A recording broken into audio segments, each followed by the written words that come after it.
Rick Santorum is at -12 in the presidential primary polls. So he went on some fringe religious network to talk about abortion to see if he can get back to about -5% in the polls.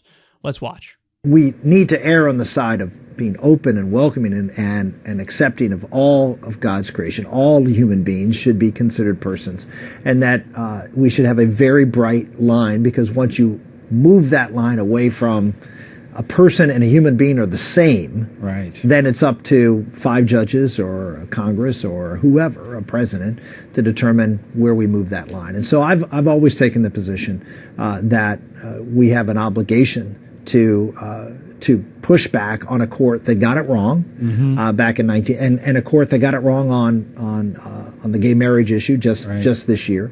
That both of those decisions were an act of judicial tyranny and judicial supremacy, and that other branches of government have an obligation to confront that. Because if I were to be successful as president of the United States, I get up and I take an oath of office, and I swear to uphold and defend the Constitution of the United States. I don't take an oath to say I uphold and defend the Supreme Court's determination of what the Constitution says. I have to look at that Constitution, and I have to decide to uphold and defend it. And you say, well, wait a minute. That can result in tyranny. That the President of the United States can determine what the Constitution says and act accordingly, and do things that the Supreme Court says they can't do. What's the impact of that? Well, the impact is actually much less severe to a society than when a court does it. Okay, so test your theory. What if Obama did that? He's saying judicial supremacy, judicial tyranny, that's the problem. I'm against that. But the president needs to be able to read the Constitution, interpret it however they want, and implement it however they want. That's the way it should work. Okay, so what if Obama did that?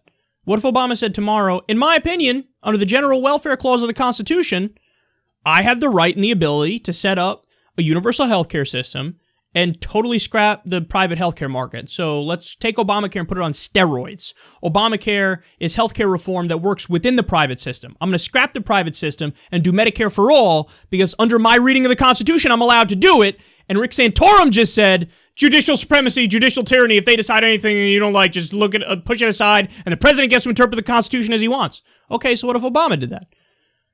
I have a feeling Rick Santorum would not come out there and say, what are you going to do? No, he's interpreting the Constitution as he wants. That's the way our system works. But Rick, that's not the way our system works.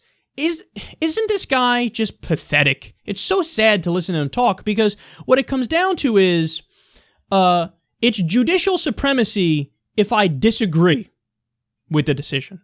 If I agree with the decision, law of the land, it's the law of the land, everybody pack it up, go home, nothing to look at here, nothing to see here. We're going to uphold it, we're going to live by it, we're going to abide by it, because the Supreme Court decided, their word's the final word, law of the land. I agree with the decision, so law of the land.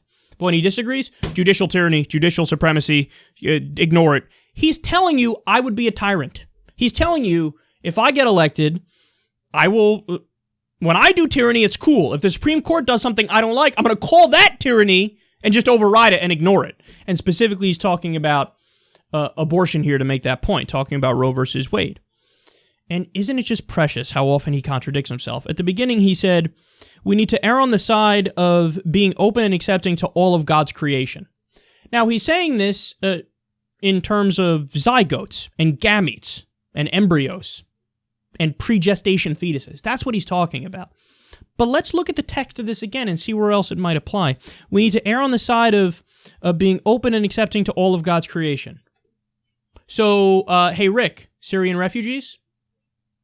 We open and accepting of them? His answer, well, I didn't mean that, even though I said something that means that, but I didn't mean that. I was only talking about piles of sperm. This is why you're at negative 876% in the polls. You're a clown. You're a silly person. You don't know how the system works in the U.S. You don't know how the branches of government function. You don't know checks and balances. You want to disregard that when you disagree with it. And look, it's one thing to disagree with me, but this isn't just about disagreeing with me. This is about you believe in acting in a way that is fundamentally un-American. And as you do that, ironically, you go around pretending like you're the most American. You're not. You're a Christian theocrat that's clear, and it's time for you to step down and stop running for president.